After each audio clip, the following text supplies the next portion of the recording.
alamlarni tanbar etuvchi, barcha ozod tarbiya beruvchi bir Alloh subhanahu va taolaga hamd va sanolar, maqtov duolarimiz bo'lsin. Hamda onun sevgili Resulü'nün Peygamberimizge Muhammed Mustafa sallallahu aleyhi ve sellem'ge küngül tümlerde çıkan salavat şerifleri olsun.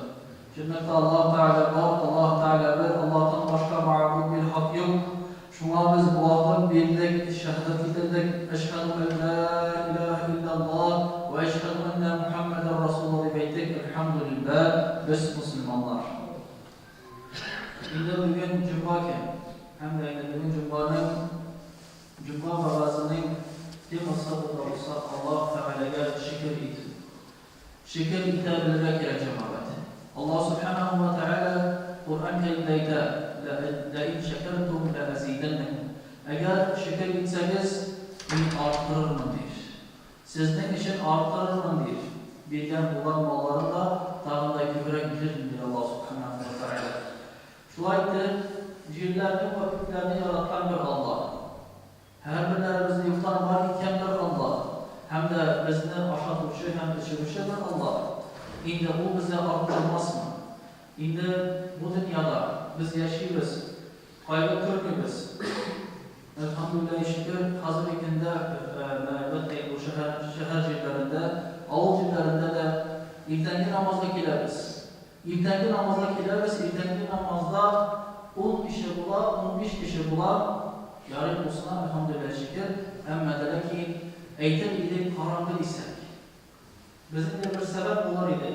Birinde atmaska bular idi eğitirgenine, karanlık ide bittik. Emmedele ki iltenki namaza gelen vakitte, iltenki 6'da kendisi kebek yaktı.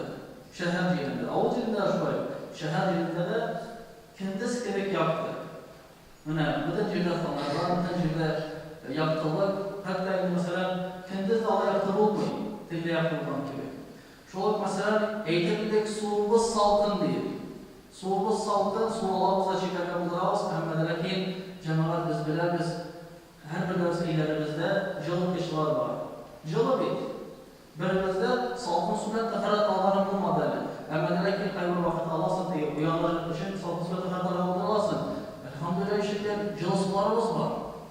Eğitimlik mesela salkın kiyimimiz yok dedik. Emmedele ki elhamdülillah kiyimimiz ilerliyor. Zor eyler kadı meçetlerimiz, maşinalarımız var.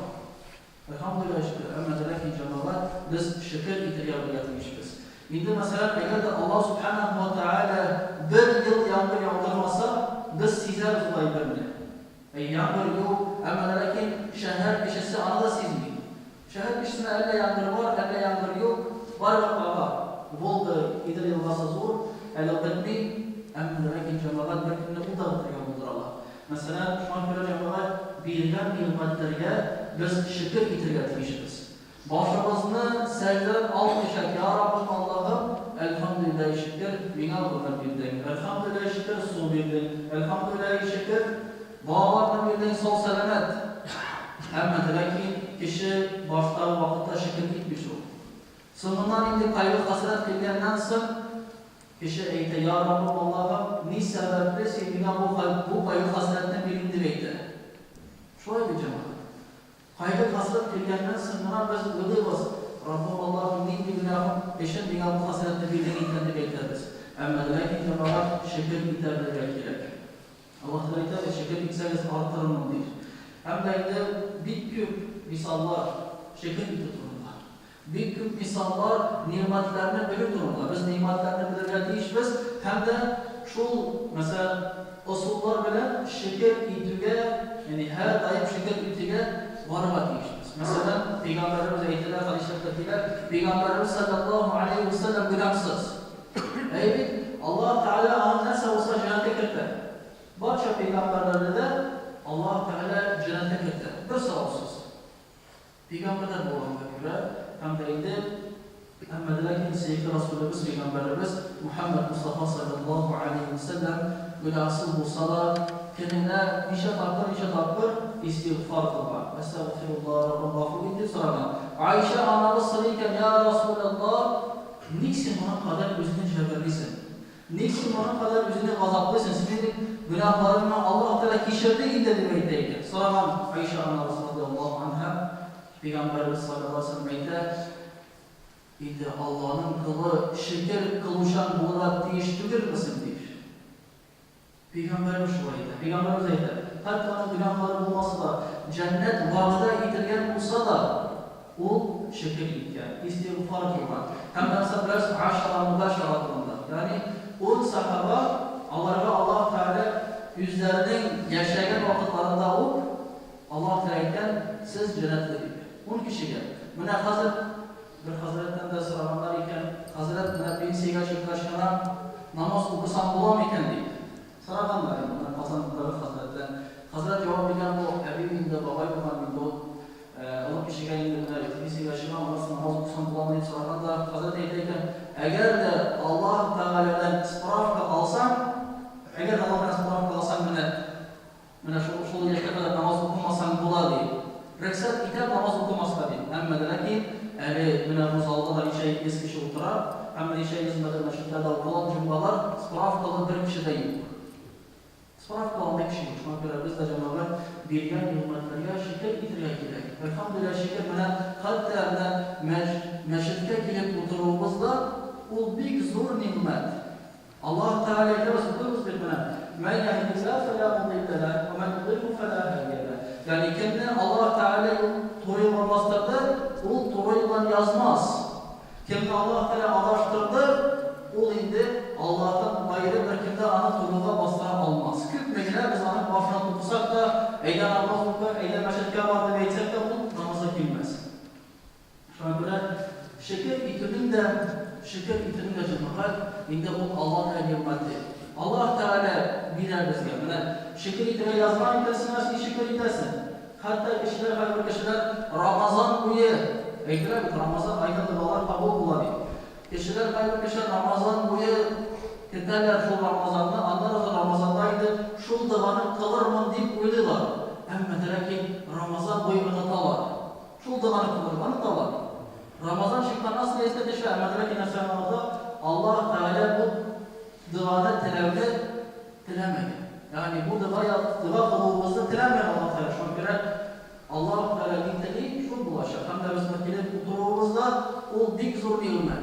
Kelamiz, o'tiramiz, tanlaymiz, ba'zilarimiz hamda masalan telefonlarni ba'zilarimiz boshqa bir kishi keldi-da aytadi, "Hazrat deb, mana deb shunday hal deb, mana telefon ochgan sayin bir temaga qog'oz boradi.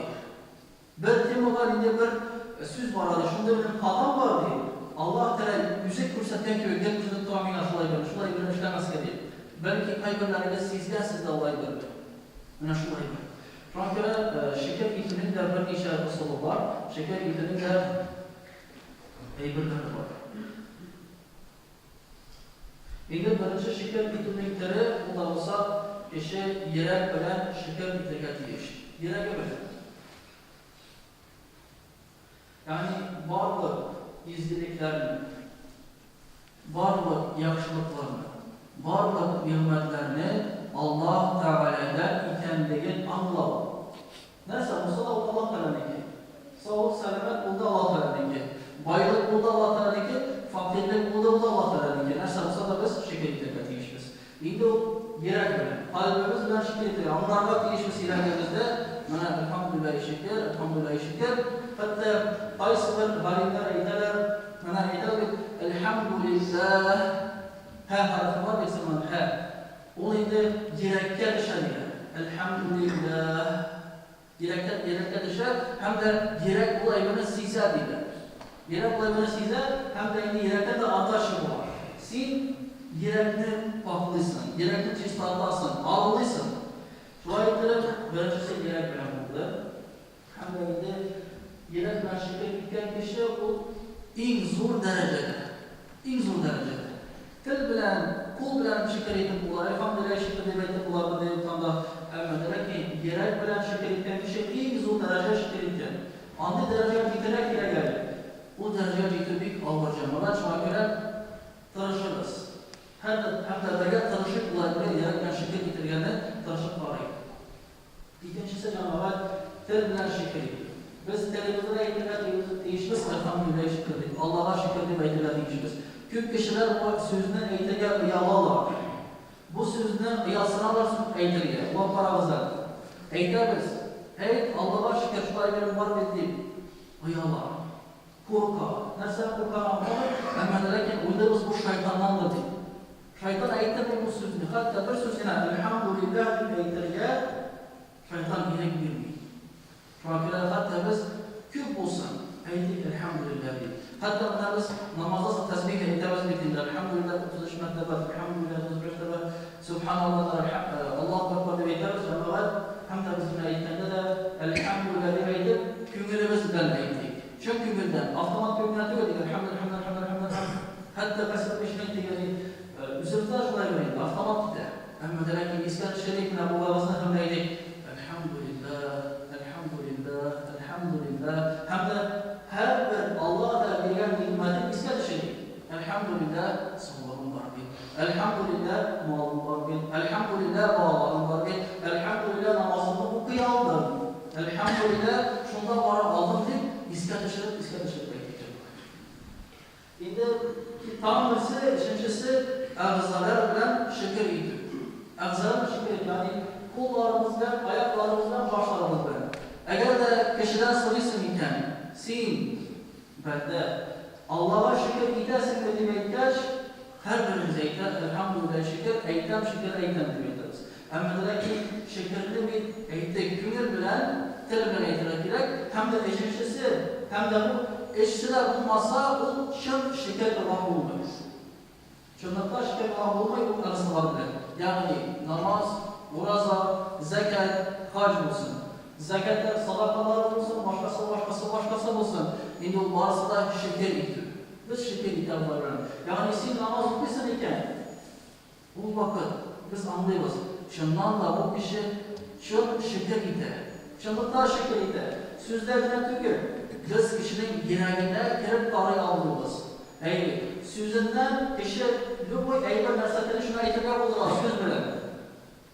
Evet, radyo dinliyoruz, televizyon arıyoruz, telefonlarla, internette kişiler amrağınlar ki o mersatını şuna söylüyor, bunu silene buldular. Ama lakin kişi namaz okuyken, belki uraz atıdayken o körüne. Şunlukta da bu şeker ideyken diyecekler. Şunlukta da bu şeker ideyken. Şurada eğer de biz Allah Teala'ya şunlukta şeker idesimiz bileyken şuna ibaret şey. Günümüz bilen, telimiz bilen, hep ağızlarımız bilen.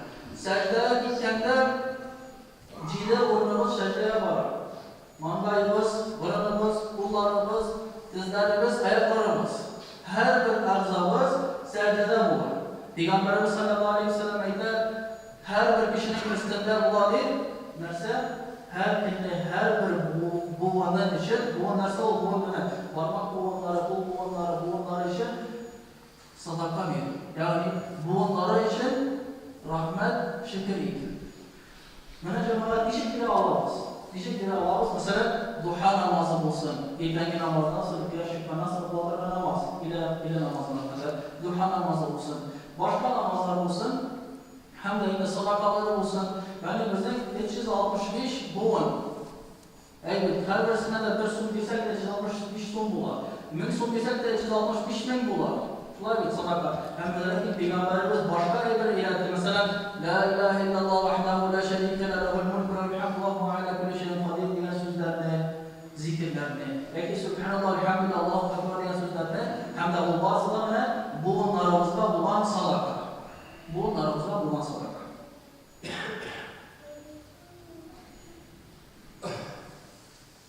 Allah Subhanahu wa ta'ala Kur'an-ı Kerim'de izler şöyle tanıklarını kalıptı. Eğer de nimetlerine şükür etseniz, nimetlerini sizce arttırılmamış, arttırıp verilmemiş. Eğer kefirlik kılsanız, benim gazabım büyük katıdır. Büyük ağır gazabı Allah Subhanahu wa ta'ala. Hem de ralimler neydeler? Şimdi şükür kılmanın en birinci bilgisi. Ne diye bilgi var? Bu kişi şunlukta da şükür kılar. Bu kişi sizi yaradıklarlar. Birincisi bu dünyada da ahirette de bütün nimetlerin bir üçü hem bir kadar müdasıl bulan Allah Teala'nın tanrı. Eğer de o şey tanısa, o şükür bulman olur. İkincisi, bütün karmaşıkını Allah kuşkan şekilde. Evet, dünya kuşkan şekilde. Sinya, gayret kuşkan şekilde. Şimdi Allah Teala Köp vaqtda cemaat bizdagi dunyoga kelamiz, dunyoga.